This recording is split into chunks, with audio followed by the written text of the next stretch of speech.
So this morning, we hop right back into the book of Hebrews, and if you were here last week, Wally did a fantastic job unpacking the first parts of Hebrews 11. And his bottom line was this, is that faith is both an inner response and an experience. It's a taste of who God is and what He's doing and what is to come.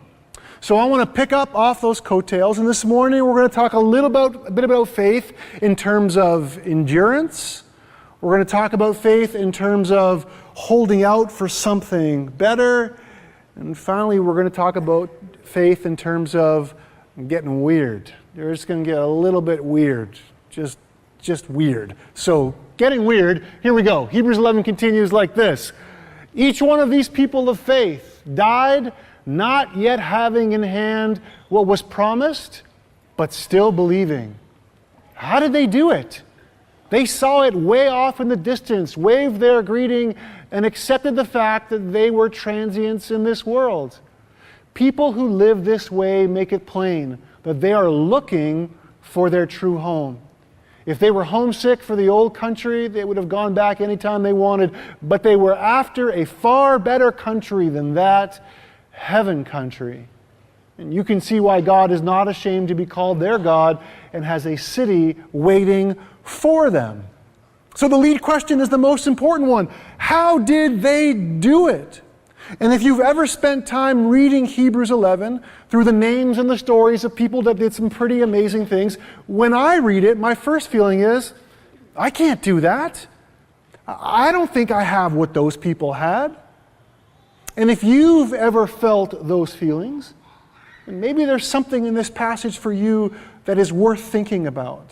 And I want us to start thinking about it this morning in terms of how the original audience would have understood it. And once we make that connection, I think it's going to illuminate things for all of us. So start like this. If you notice in these verses, there's a bit of a theme going. People are on a trip, they're on a journey, they're on a pilgrimage. They aren't home. They aren't at home or feeling at home. They're en route to somewhere. And right now in the middle of it, they're in these sort of temporary accommodations. We could classify this group of people, we could call them resident aliens. They're somewhere, but they don't really belong there. And actually, that's sort of been the theme of the Hebrew people this whole time. But now anybody in the ancient world who had been displaced or dislocated or uprooted from home or adrift, they could have come upon that situation through a variety of different ways. Sometimes people would leave home because of war. Sometimes people would leave where they came from because of famine. Some people escaped because they were in danger.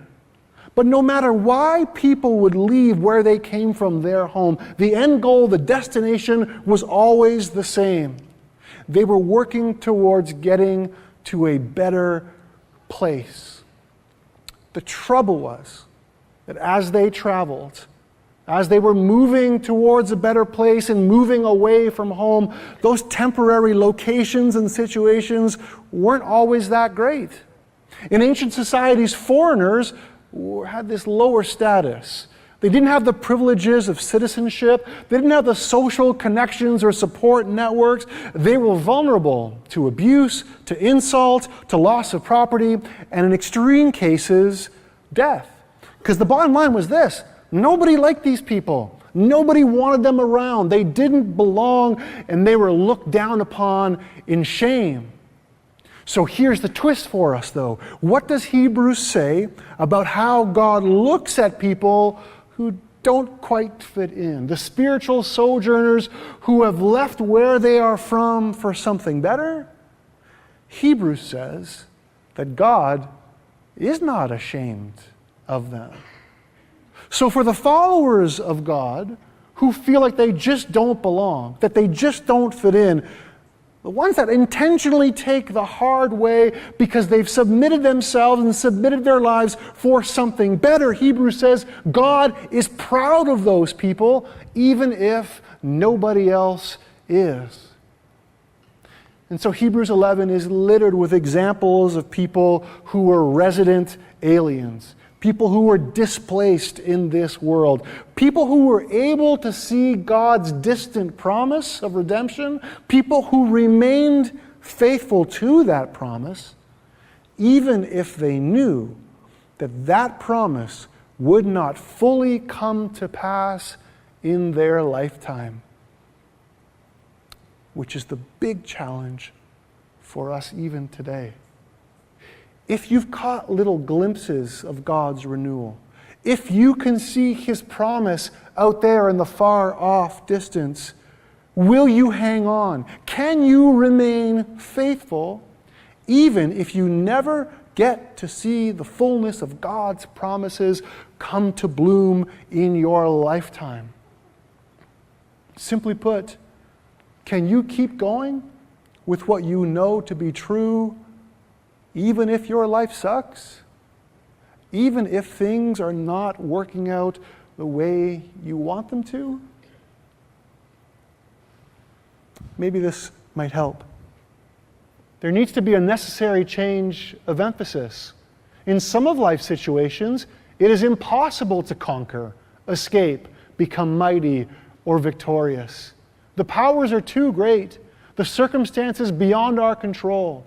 In these cases, faith is a life-accepting quality, enabling a man or woman to face suffering and adversity with serenity, endurance, and trust.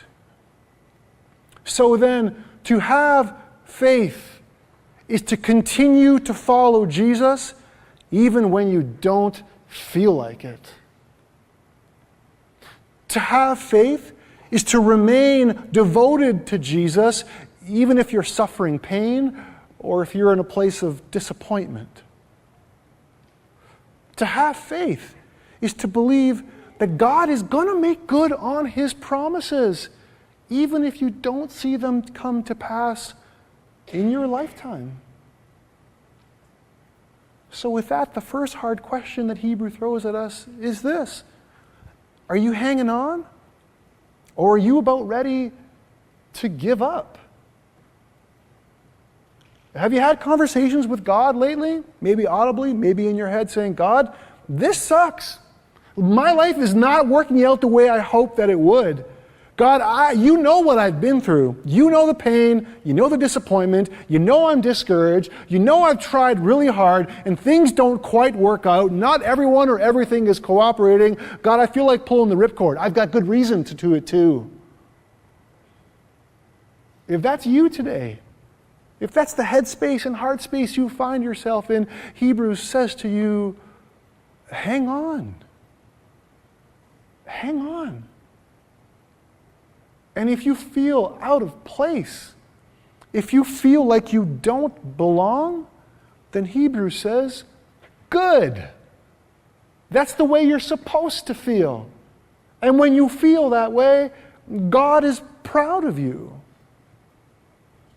But there's also a really dangerous flip side to that coin. Because if you feel like your life fits in just fine, if you feel like your worldview, the way you operate, is actually the same as your friends who don't have faith in Jesus, then what does that mean?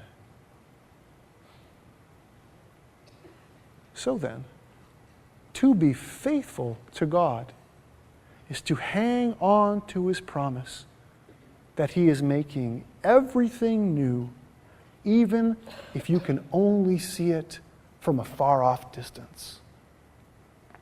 Kind of like these people. And I've condensed this last passage. This is the Joe Manifold remix. It goes like this. By faith, Abraham at the time of testing offered Isaac back to God. By an act of faith, Isaac reached out into the future as he blessed Jacob and Esau. By an act of faith, Jacob on his deathbed blessed each of Joseph's sons. By an act of faith, Joseph, while dying, prophesied the exodus of Israel. By an act of faith, Moses' parents hid him away for 3 months after his birth. By faith, Moses, when grown, refused the privileges of the Egyptian royal house. He chose a hard life. By an act of faith, Israel walked through the Red Sea on dry ground. By faith, the Israelites marched around the walls of Jericho for 7 days, and the walls fell flat. By an act of faith, Rahab, the Jericho harlot, welcomed the spies and escaped the destruction that came on those who refused to trust God. Now, I don't know about you, but if you know anything about these stories, when I read them, I'm like, that's weird. That doesn't make any logical sense. Like, really, Abraham? You were going to sacrifice your kid? Not me. Nope, I am not doing that. Moses, you're going to give up a privileged life and intentionally choose a harder life? Can I think about that one? Or we're going to walk through a sea? Or march in circles to win a battle? Or to trust people that I really shouldn't trust? Do I look like an idiot? Don't answer that. That doesn't make any sense. Why would people act that way? What do they know? What have they seen that I've yet to see? See, this is a short list of people who remained loyal to God in the midst of suffering and endured when others bailed out. And that is weird. So what is that weirdness? What's that thread that ties all of these stories together? I think this morning we can call it a holy defiance. A holy defiance that says it does not matter where you find yourself. It doesn't matter who you are with. It doesn't matter what is happening in your life or in this world. What matters is how your faith reacts and responds to everything and everyone and all that stuff that's going on around you. Kind of like this story. Maybe you read this in the news this week. 2 black men arrested for sitting at a Philadelphia Starbucks without ordering anything, settled with the city Wednesday for a symbolic $1 each and a promise from officials to set up a $200,000 program for young entrepreneurs. The men and their lawyer told the Associated Press the settlement was an effort to make sure something positive came out of the incident. We thought long and hard about it, and we feel like this is the best way to see that change that we want to see, said Dante Robinson, one of those arrested. It's not a right now thing that's good for right now, but I feel like we will see the true change over time. The arrest of Rashawn Nelson and Robinson on April 12 touched off a furor around the U.S. over racial profiling. They were led away in handcuffs and accused of trespassing after the manager called police saying the men refused to buy anything or leave. After spending hours in jail, they were released and no charges were filed. Their arrest record will be expunged as part of the deal. And the men said they were waiting at the coffee shop in the city's well-to-do Rittenhouse Square neighborhood for a business meeting with a third man about a potential real estate opportunity. I am pleased to have resolved the potential claims against the city in this productive manner, Mayor Jim Kenney said. This was an incident that evoked a lot of pain in our city and put us under a national spotlight for unwanted reasons. The entrepreneur program will be for Philadelphia Public High School students. And Nelson said he considers the incident a case of being at the wrong place at the right time because of the outcome that can come of it. The wrong place at the right time because of the outcome that can come of it. And that is exactly what Hebrews 11 is talking about. That's faith responding and reacting at the exact right time in the middle of the exact wrong thing. That's a faith that enables us to look beyond ourselves and to look forward to God's distant promise and work selflessly towards it. And that is weird.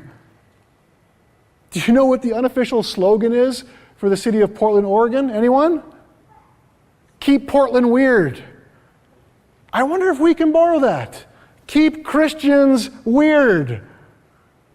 And I don't know if these dudes in the story are Christians or not, but their response was absolutely a Christian one. Why? Because this was their chance to incite trouble because they were wronged.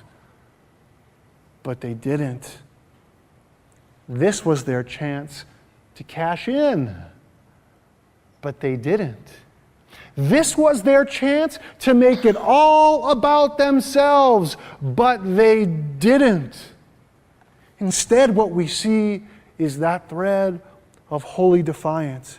It's a glimpse of God's promise and hanging on to it. It's a looking beyond whatever trouble and circumstance we find ourselves into the present and looking forward to God's eventual future.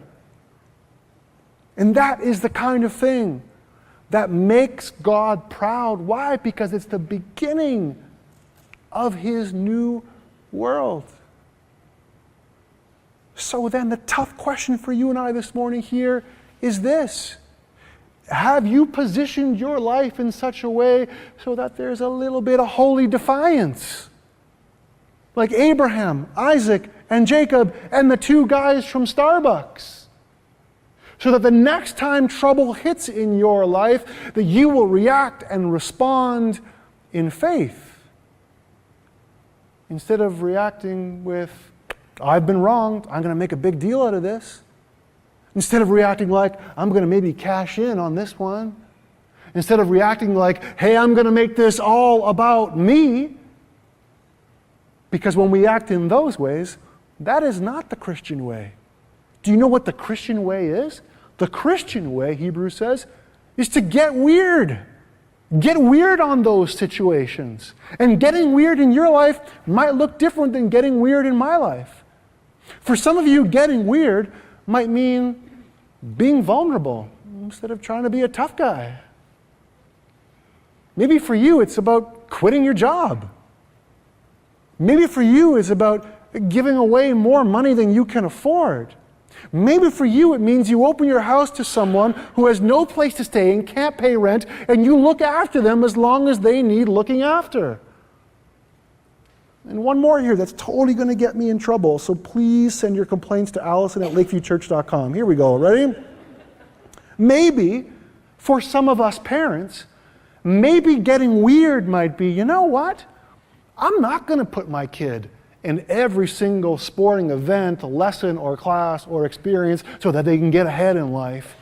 Maybe getting weird for you as you go into next year's, maybe take your kid out of sports or out of whatever he or she is doing. And instead make those intentional times that would have been filled with practices or games or recitals, and maybe just spend time with your kid.